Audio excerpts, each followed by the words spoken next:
Italian School Program Day.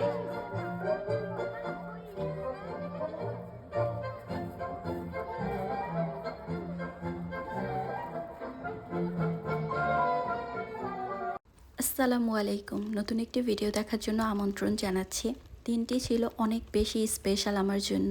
ভিডিওটি ছিল ফায়াজের school প্রোগ্রামের দিনের ভিডিও। ইতালির স্কুলগুলো সামারের সময় বাচ্চাদের একটা লং টাইমের ছুটি দিয়ে দেয়, তাই স্কুলে লাস্ট ডে হিসেবে একটা প্রোগ্রাম ছিল বাচ্চাদের জন্য। স্কুল থেকে যে কোনো প্রোগ্রাম হলে যেহেতু বাচ্চার জন্য এটা আমাদের স্পেশাল থাকে, তো ফায়াজের বাবার কাজ থাকলেও 2-1 ঘন্টা আগেই ছুটি নিয়ে চলে আসে। আর ছোট ছোট বাচ্চাদের এই নানান প্রকার অ্যাক্টিভিটিস দেখতে আসলে অনেক বেশি ভালো লাগে। তো ম্যামরা আমাদের আগেই বলে দিয়েছিল 5টার মধ্যে ফায়াজকে স্কুলে দিতে হবে, তারা কিছু শিখাবে। তো ফায়াজকে আমরা ভিতরে দিয়ে স্কুলের পেছন দিকে গার্ডেন এরিয়াতে চলে যাই। ফার্স্ট অ্যাক্টিভিটিস হিসেবে 3 বছরের বাচ্চাদের দিয়ে শুরু করা হয়। ওরা ছোট, কিছু করতে পারবে না তেমন, তাই ওদের বলা হয় যে ম্যামকে ফলো করতে, আর হাতের মধ্যে একটা পাখার মতো দেওয়া হয় যেটা নিয়ে মাঠটা ঘুরে আসতে হবে। পর্যায়ক্রমে প্রথমে 3, পরে 4 আর লাস্টে 5 বছরের বাচ্চাদের দিয়ে করানো হয়। 3 বছরের বাচ্চারা শুধু মাঠটা ঘুরেছিল, আর 4 বছরের বাচ্চারা কিছু স্পিচ বলেছিল মাইকে। 5 বছরের বাচ্চাদের জন্য ছিল একটা ডান্স পারফরমেন্স। আসলে এটা বাচ্চাদের বিনোদনের জন্য একটা ভালো উদ্যোগ ছিল। ফায়াজও অনেক বেশি এক্সাইটেড ছিল। আর এখানে বলে দেওয়া হয়েছিল প্রথমে যে সবাইকে হোয়াইট পরতে হবে, তাই স্টুডেন্ট ও ম্যামরা সাদা কালারের ড্রেস পরেছিল। তাদের সাথে ম্যাচিং করে আবার অনেক প্যারেন্টসরাও সাদা ড্রেস পরে এসেছিল। আর সাদা কালারটা দেখতে আসলে অনেক বেশি ভালো লাগে, বাচ্চাগুলোকে খুব কিউট লাগছিল। আর সাদা কালারটা সব কিছুর সাথেই মানিয়ে যায়। আর এতগুলো বাচ্চাকে কন্ট্রোল করা একসাথে মোটেই সহজ কাজ নয়। তো দেখছিলাম ম্যাডামরা গাইড করতে করতে খুব টায়ার্ড হয়ে যাচ্ছিল।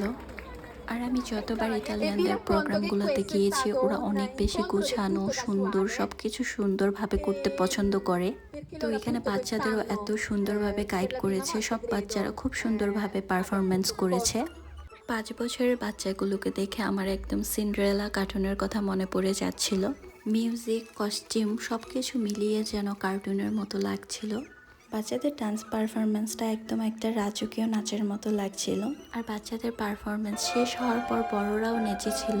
আর একদম শেষে প্যারেন্টস, টিচার, স্টুডেন্টস সবাই মিলে একসাথে নেচেছিল, যেগুলো ক্যাপচার করা হয়নি ভিডিওতে। ফায়াজ এখানে বসেছিল, বাচ্চারা বসে পড়েছিল, যেহেতু ওদের আর পারফরমেন্স নেই, এখন বড়দের একটা পারফরমেন্স আছে।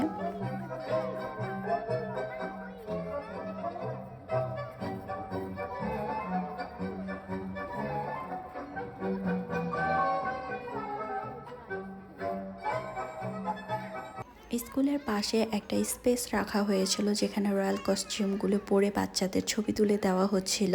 আমরা একদম লাস্ট দিকে ওদিকে যাই। প্রথমে আমরা চলে যাই স্কুলের ভিতর দিকে, যেখানে বাচ্চাদের বিভিন্ন অ্যাক্টিভিটিসগুলো, ড্রয়িংগুলো সাজিয়ে রেখেছিল।